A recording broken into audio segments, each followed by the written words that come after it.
Welcome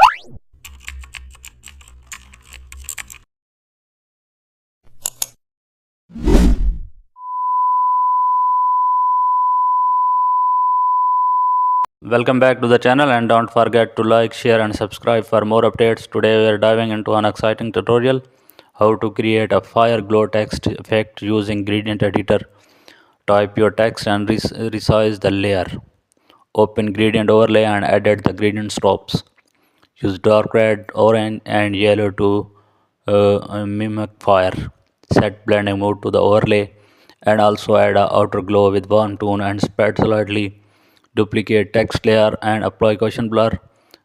Add sparks using custom brush. Now darken background for strong contrast. Enhance glow with another gradient on top layer. It now looks like burning molten typography. Gradient editor gives perfect flame and color control. Thanks.